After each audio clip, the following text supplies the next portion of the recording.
Minister. So for that, go from an ABSA ATM is now so easy, even when you don't have your contactless ABSA debit card with you. For the first time in Ghana, you can withdraw money from any ABSA ATM with the ABSA mobile banking app using a QR code. It's easy, it's safe, it's convenient. Just open your ABSA mobile app, select ATM QR Cash, scan the QR code on the ATM screen, follow the prompts, and get your cash out. It's easy. That's another digital innovation that gets things done. That's Africanacity. That's ABSA. Download the ABSA mobile banking app now to get started, or just go to the nearest ABSA branch to sign up. Now, staying safe and ensuring that all safety precautions are taken both at home and work is not by chance.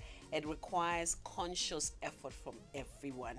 Well, the 2022 edition of the National Intermines First Aid and Safety Competition is here again. Winners of the zonal competitions, that's Ghana Manganese Company, Persis Mining Limited, Golden Star Wassa Resources, and Goldfields Ghana Takwa Mines, will battle it out at the national level this Sunday, 6th of November at 11 a.m. It will be broadcast live on GTV and Joy News. Students from the host communities will also participate in an essay competition.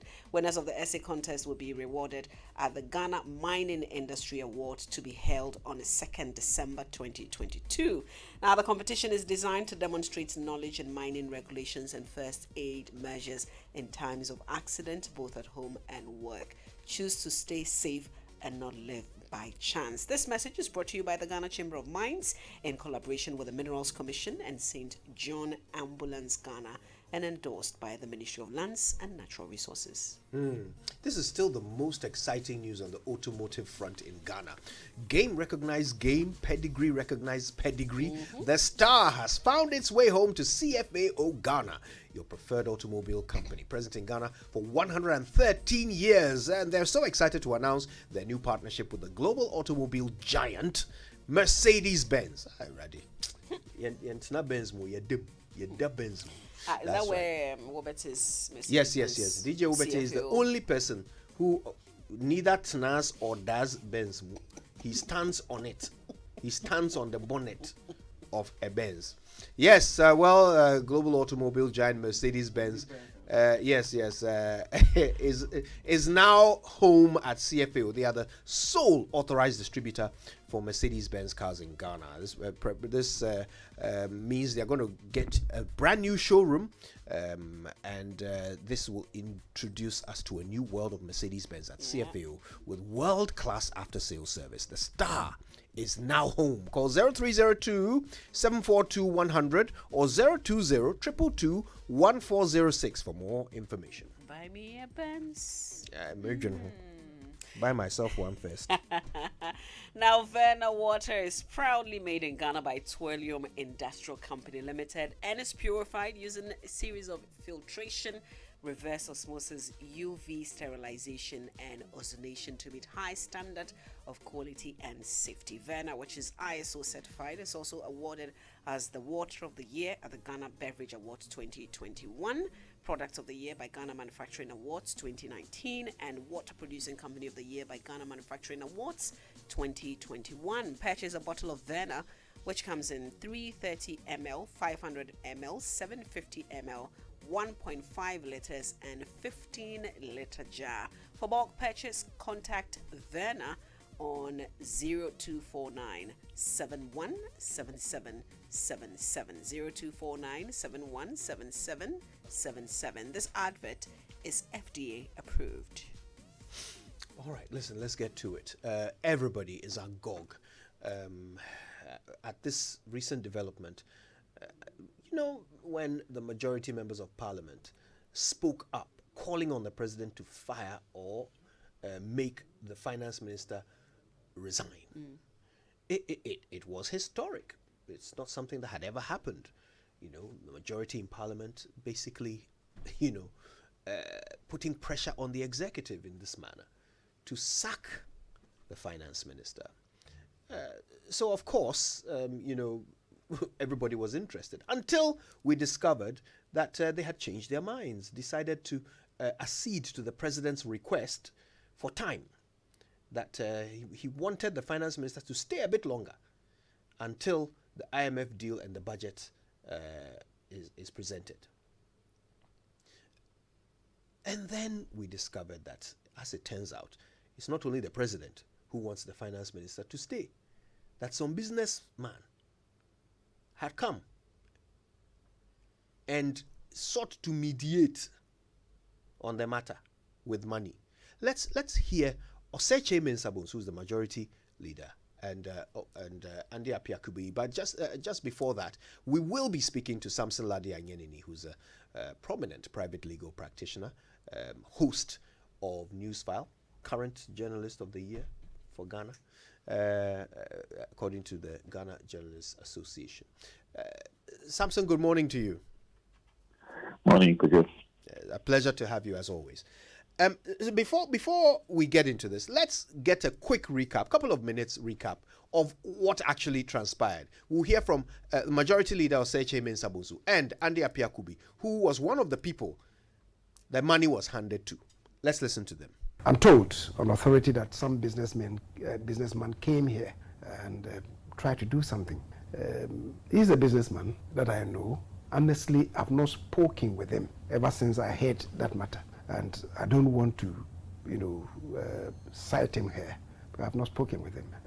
I was told that he came here and tried to mediate in his own way what he thinks the problem is and try to... This is a wealthy businessman, is he? Come again? This is a wealthy businessman, is he? Is a wealthy businessman that people know. And so that's all that I know about it. But he was repelled by the people and he was told to not to involve himself. So he went away. So that's all that I've heard. I don't know of any other thing. Okay. I mean, he wasn't here on the authority of Kenofriata, was he? I've not spoken with him, and I don't want to be presumptuous. And the suggestion, and the Apiakubi was already public. I mean, he didn't go into detail, but of course, businessmen in Ghana have a reputation in these matters of using their wealth to try and influence. If that is what is something you want to look into? Well, if that is the case, I want to talk to that man and know his motive. But I mean, people could also be indulging in speculation. So we want to hear him to see what it is. Did they come here? What did they come with? Any inducement? What was the motivation? Not having heard him, I don't want to prejudge anything. Is he an MPP financier? Not that I know of. But he's known to be affiliated or has sympathies for the party? Well, he's a businessman. I know that he deals with both sides of the political divide. Not if you want me to pin him down to any political party. I think it will be difficult for me to do that because I know that he has his own way of dealing with both sides of the political divide.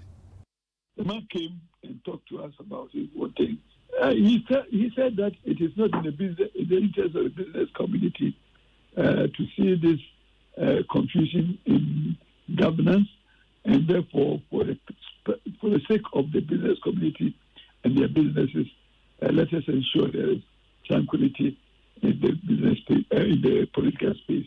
We listened to him, and he said that when he had come here to talk to us, we had given him the opportunity to address us, and therefore he wants to leave something behind for us. We did. He got somebody bring it, and we said, sorry, we cannot take anything. We returned the money to him, and he took it away. So it ended there. How much money did he offer? We did not open it to count. Was this something that was in a bag or on an envelope? Was in an envelope, but we did not open to count.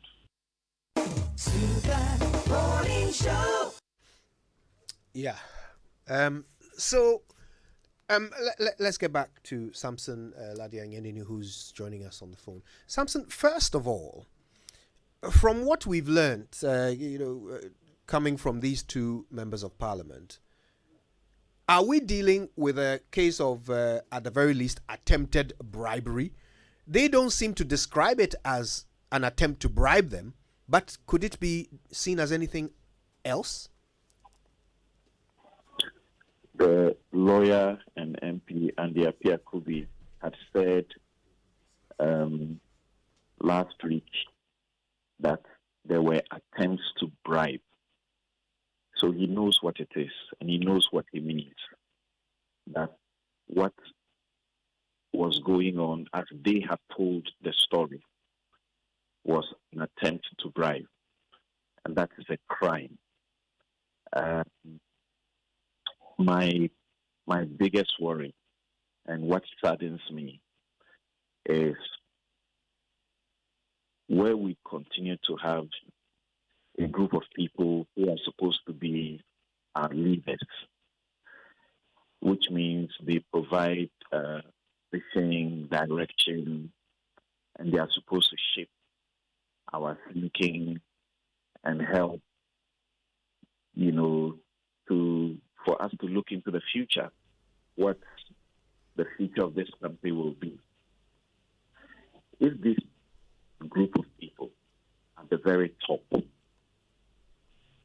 are men without principles, without values, then this country is doomed. And that, for me, is my biggest worry. I do not know what it is that makes you just turn a criminal away and say, okay, so we caught you committing a crime, but you know what, we'll look the other way, just move on. And from what they speak about, this criminal will continue to deal with them. There will be government business that this criminal will be involved in. They will approve things for this criminal, and they will do so happily. So I am looking at it beyond, just the face value of what you may see. Someone will say, well, they may be scared that if they attempted to name him, they will be sued because perhaps, they didn't gather any evidence. They didn't there's no video footage, there's no any ocular proof of the encounter with the wealthy businessman. And therefore, it is going to be someone's word against the other. And the truth of the matter is, courts don't determine truth. When you go before a court of law, the judge who is sitting on the case does not determine what is truth.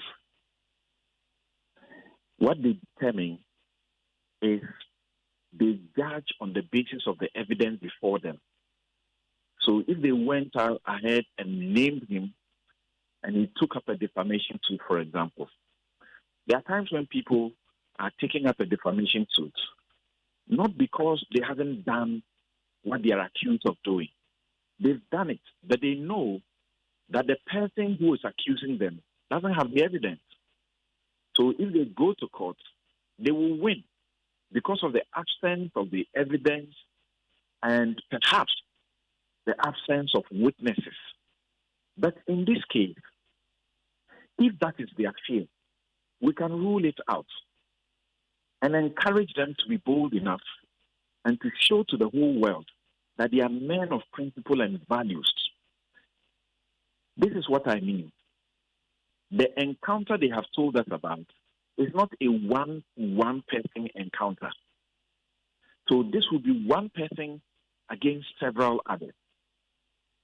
So if they named him, or one of them named him, like Piakubi who has been speaking, or Che Mensa Bonsu, dared to name him, and he sued, they will have a multitude of witnesses, except that, once again, these individuals may not be able to count on these witnesses because they can leave them in the lurch.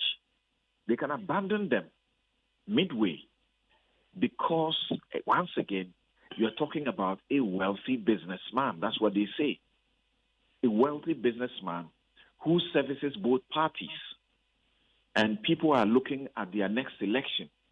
Who is going to pay for my re-election?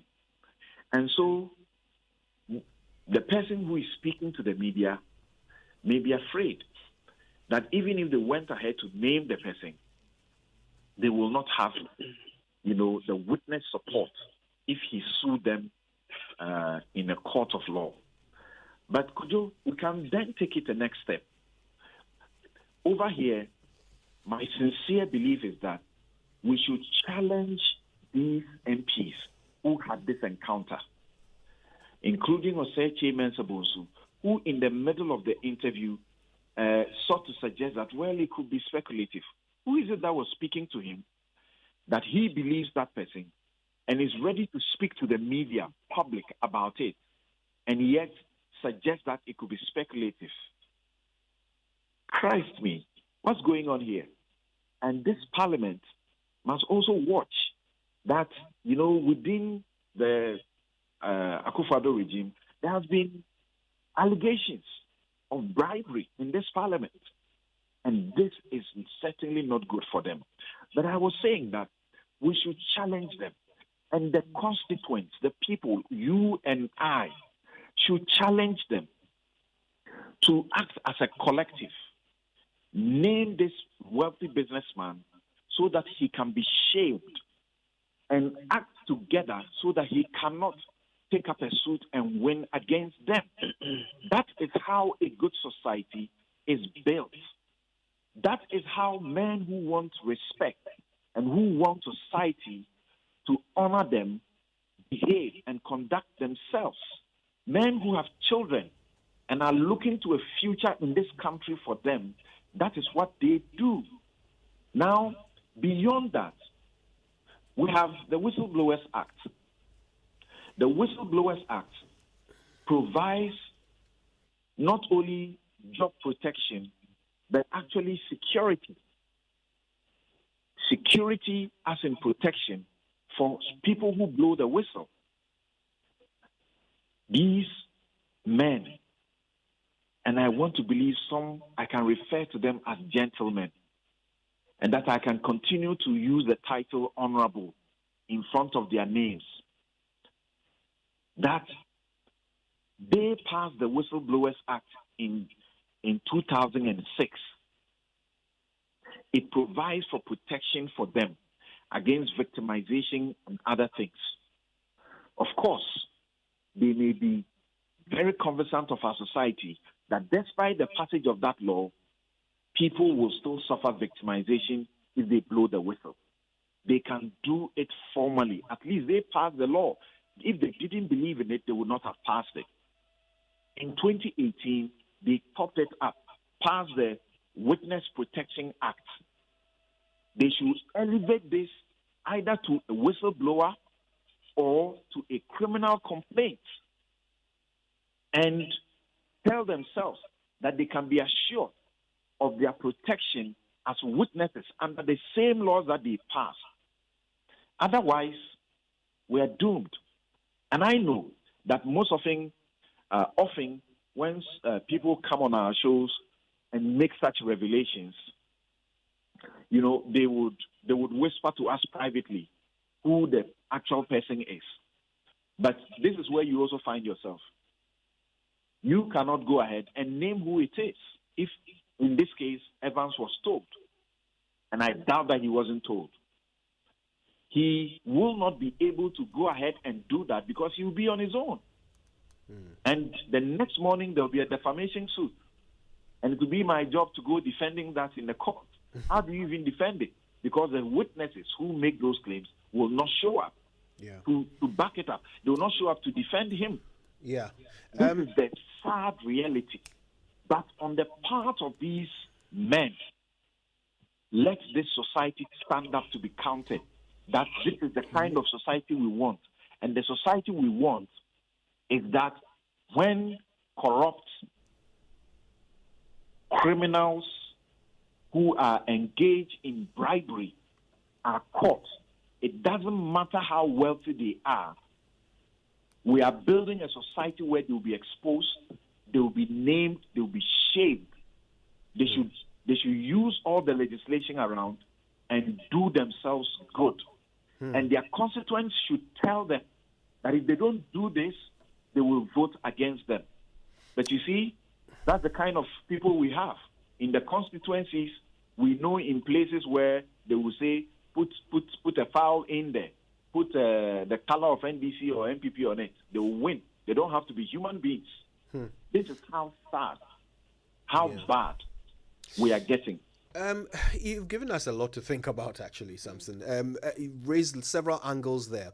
If you just joined us, the conversation is about recent revelations, just yesterday, revelations that a businessman, a well-known businessman in Ghana, attempted to induce members of parliament, the majority caucus of parliament, to ease up on the pressure they were putting on the president to fire his finance minister, Ken Ofori-Atta. Now, we're joined by the founding president of Imani Africa, Franklin Cudjoe. He's also on the phone. Mr. Cudjoe, it's a pleasure to have you. Good morning. The pleasure is mine as well. Good morning to yourself, my good friends who are your co-hosts, and Samson as well. Yeah. So this is baffling. What the members of parliament, the lawmakers, are describing here is a crime. Okay, it's a crime, if proven. But they seem interested in protecting the alleged perpetrator. So they are protecting his identity rather than serving the purpose of the law. What could possibly make lawmakers act in such a manner? Well, I think Samson referred to something that I think may be the reason, the fear of losing financial support. As it is with politics in every part of the world, there are obviously vested interests, and in some regard, they operate in such a way that their fortunes are obviously tied to the tenure of certain governments, but more so to the existence of certain powerful forces within government. And in this case, people who have the authority to sign checks or to make deals happen. So I wasn't particularly surprised to hear about these accusations at all. So I think the reason is obviously the fear of, well, one, the unknown, which is losing out on political support, financial support, but secondly, the fear possibly of being sued, something that rather stated well. Now, so your suggestion is that the motivation on the parts of the MPs is a fear of, financial loss when it comes to their campaigns. Does that not make them exactly as corrupt as the person they are reporting? Well, again, in this regard, there's been a number of studies that suggest that the way we run our politics, the way the campaign financing is done, ought to be disgorged, and then the elements of, should I call it, oddity exposed. So you are right, to the extent that they may be shielding this person, then it borders on some criminality, and that incident must actually be investigated, possibly by the special prosecutor, so that we get to the bottom of it. But you see, what interests me now is who actually signed this vested interest first. Is he acting on his own, or he was possibly sent in order to, dissuade the rather courageous members of parliament? Either way, it comes back to the same issue. There must be some particularly vested interest that stand to be lost, which might be the primary reason for this act. Samson, Franklin Cudjoe raises the issue of the special prosecutor. This is the reason why that office was set up. This is now in the public domain, that a prominent businessman, someone who can be identified by several people, attempted to bribe members of parliament. Let's be clear, there can't be any other, because the suggestion here is that he says he came to mediate But the president had already spoken to these MPs. They had already agreed to wait. So where from the mediation? So anyway, why are we not hearing from the office of the special prosecutor? Should there not be a statement by now that they intend to look into this? Should this not be a matter of one day's investigation? The special prosecutor should not be a busybody. The special prosecutor should have the best of witnesses and complainants in these men. It shouldn't be his job to be running around the place and seeking the information, so to speak. The special prosecutor does not have power to compel these men to tell the truth of their encounter. Not even a court has the power to compel them to tell the truth about their encounter. If they step into a courtroom, they will be made to swear. They will take an oath, either on the Bible, on the Quran, or affirm as they believe that they will tell the truth, nothing but the truth. And they determine what their truth is, so they can tell what they want to tell. So it is up to them, if what they are doing comes out of conviction, it comes out of the desire to see a good society, to build one such, then they will do it out of conviction, and honestly, they will say and speak the truth. It's all right to have the special prosecutor attempt something if they are not voluntarily going forward and availing themselves of all the protections that the law offers them, the laws that they themselves have made, including the Special Prosecutors Act. But Kojo, it's a big worry, and as Winston called me, in my very usual way, I was saying, why do you want me to speak anyway? People are getting fatigued, and you live in a society where it is as if a group of people, just a handful of them, have been appointed to be speaking. And even when they are speaking for the welfare of the masses, sometimes they get attacked by those whose welfare they seek. That's how dangerous we are getting to. So I get very excited. Sometimes, even though I feel, a bit constrained when I'm hosting people like Martin Pebu, they are pricking the conscience of the society in a very good way, but sometimes we get appalled, we get alarmed at their choice of words and expressions, because you have a society with leaders who have a seared conscience. They won't listen.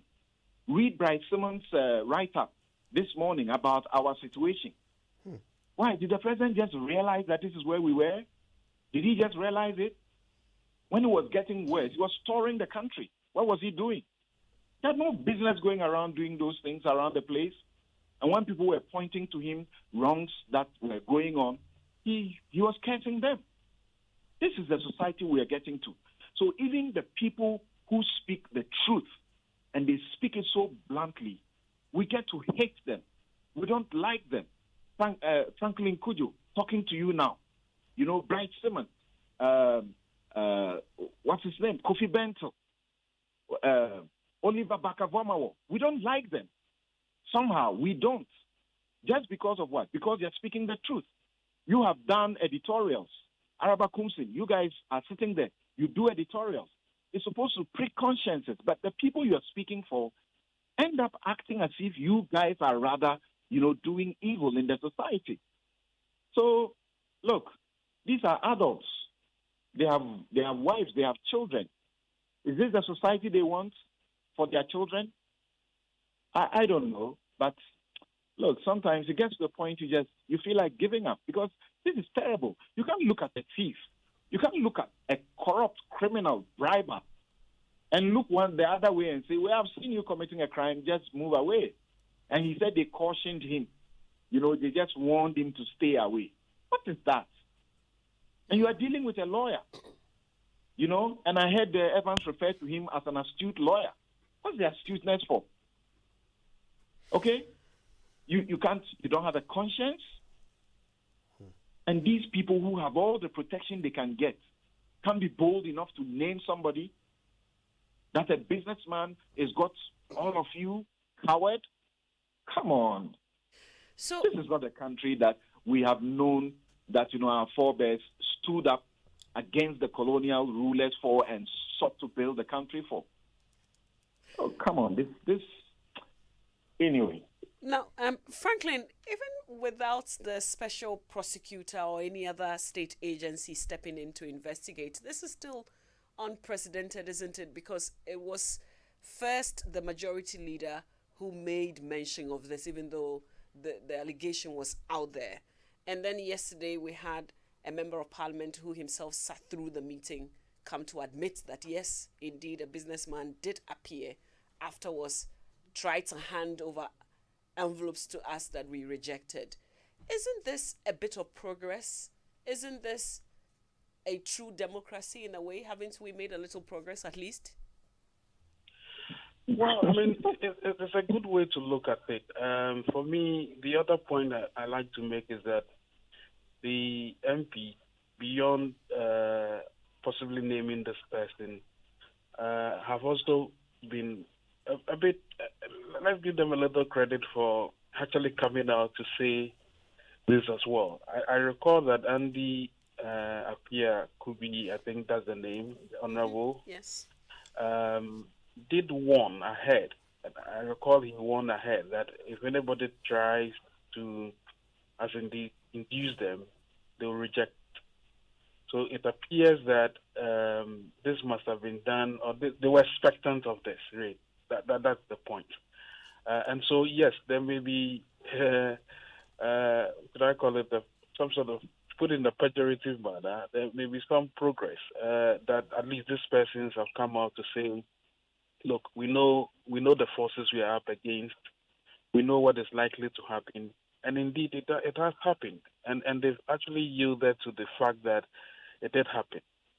Yes, we should call them out to go ahead and then name this person. But, you know, the other point I'm interested in is that if we manage to find out who this person is, it gives us an inkling into his businesses that, or his contract that he may have won. The deeper analysis ought to be done as to whether he won them fairly. So we need to have go and do a proper value for money analysis of all the contracts the person must have won, and possibly those that are in the pipeline. That for me will be the most important nugget that we get out of this. But that, of course, if it means that will mean that they would have to name this person. Otherwise, we'll be speculating.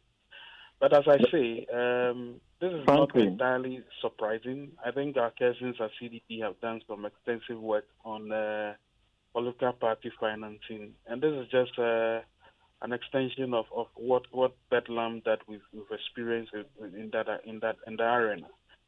So yes, we need to get to the bottom of this.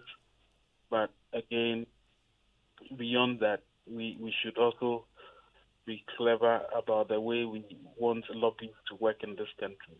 It's very important. And Franklin, you say we should commend them?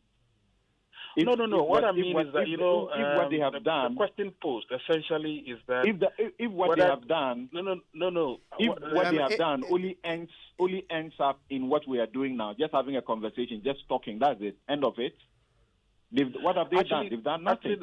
Actually, the point I'm making is that I will be charitable. I'll be charitable to say that yes, I agree with you. Let's encourage them, because the protections that we feel they have in the black letter law may not exactly exist, but you see, they can call the shot. If I were an MP and I had this encounter, I can assure you that if I were an MP and I had this encounter, I would rather lose my seat.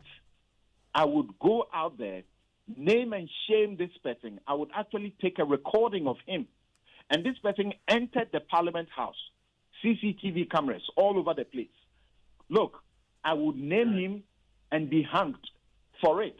I would prefer that than keep a silence because I need somebody to sponsor my party, or because he's the same person who will pay my what do you call it, my candidacy. Right. I think Franklin wants to respond to that.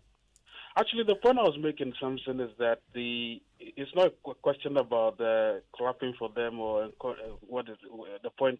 Actually, to honor them for what they've done. I think it is not easy for persons who are coming up against this text and then being induced to actually come out and say that yes, we were actually induced. For me, I think that is the first step. It tells me something that these MPs are actually bent on going ahead with whatever they wanted. I mean, most of them could have said, well, it's not true, and then left it at that. So I think the question about whether our democracy has been strengthened by this singular act of just confessing that, yes, we were induced and that these persons tried to do it and all of that. Yes, Franklin, these MPs, that group, demonstrated to us that at least they have a conscience, they can be independent, and that what the country was what was going on in the country, they could empathize with people and their constituents. And so when they came out, we were all amazed.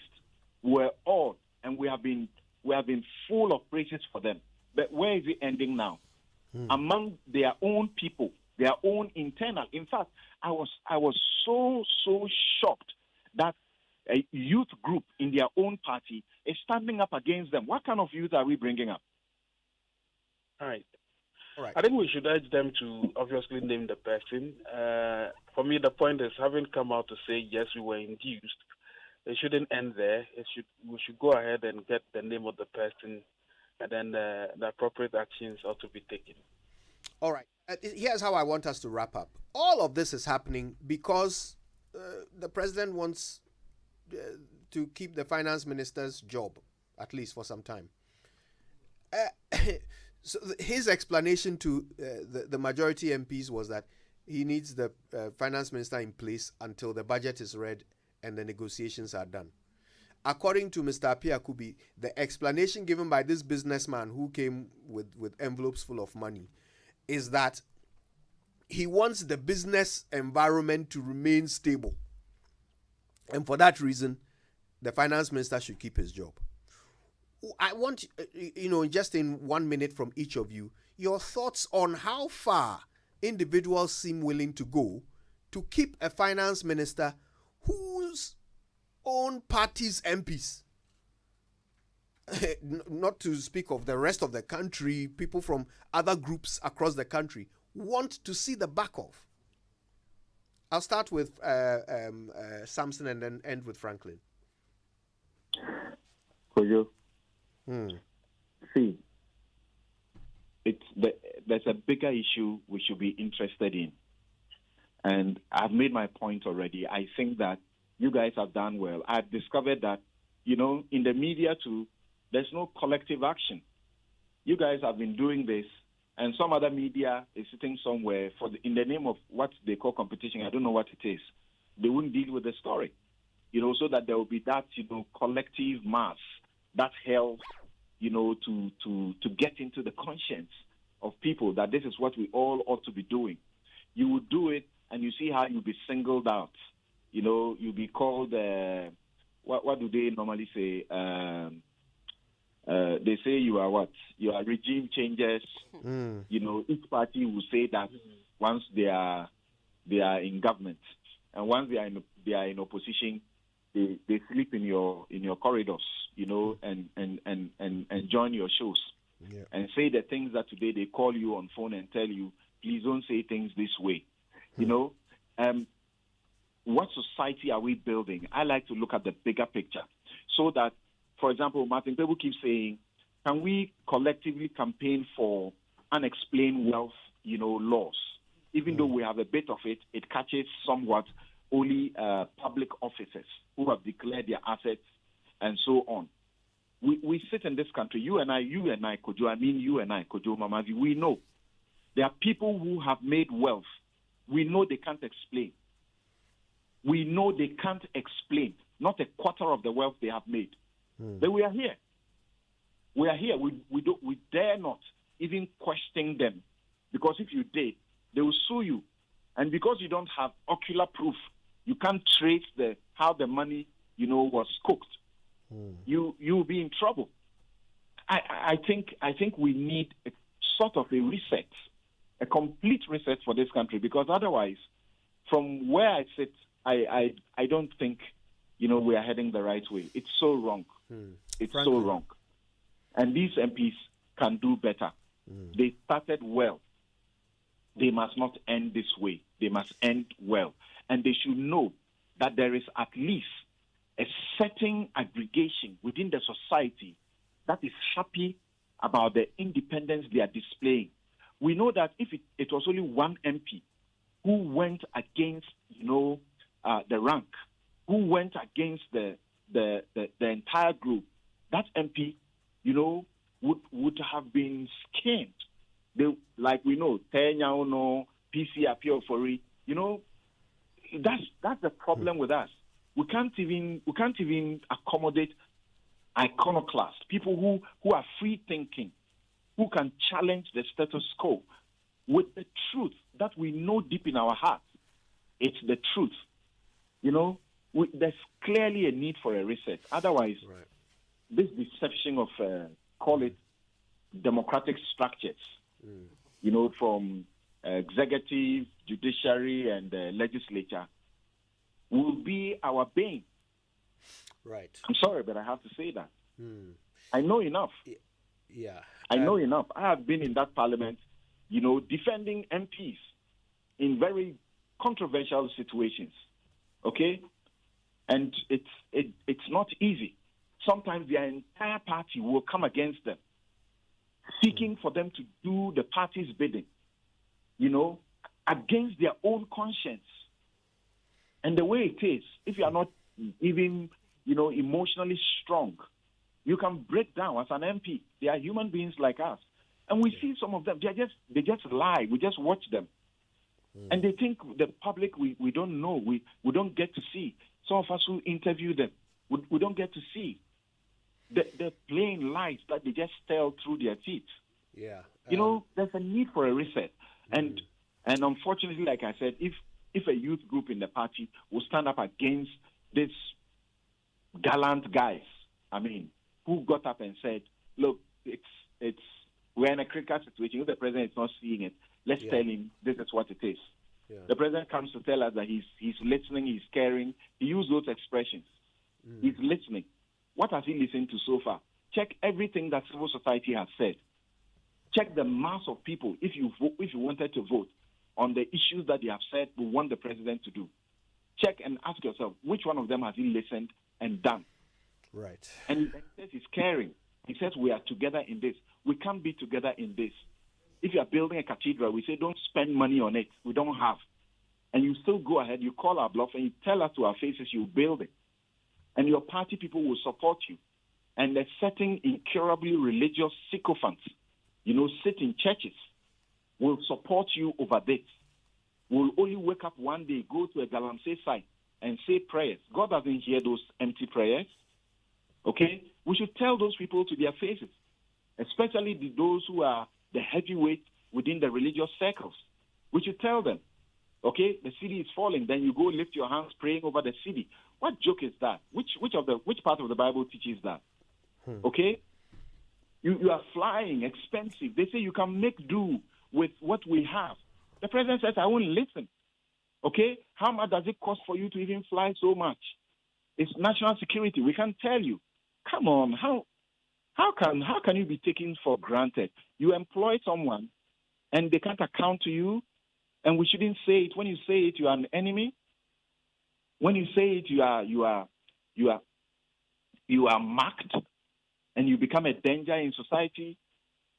Come on, Charlie, we have to do more than this. Franklin. The level of that the president has exhibited is actually shocking. I mean, there were times when I wondered whether we could continue this business of policy activism at all, because there was a point when the president would have said, for instance, that some of the things or most of the things we quibble over, he goes to check it, and then he sees that they are all just damn straight. It is very easy to lose confidence in the system, but it is now much easier to say that the levels of respect that the presidency should normally be accorded has been significantly eroded, simply because of the president's doing. I was going to make a post, I think, the other day that the significant applause that heralded the president's ascendance to the throne, unfortunately, has been significantly eroded to the extent that when people are now asking him whether it's not time to say goodbye, in actual fact, whether he should be saying or we should be saying goodbye to him. I think there's been just too many difficult circumstances where the president, unfortunately, has not been what he tells us to be, active citizens. And when we have become active citizens, the response has been quite poorer. I do not have to list a tall list of things that I think have gone wrong. But if we reach the schedule where your own party people and indeed significant members of parliament would come up and say that we think the direction of the direction to which you are steering the affairs of state ought to be redirected.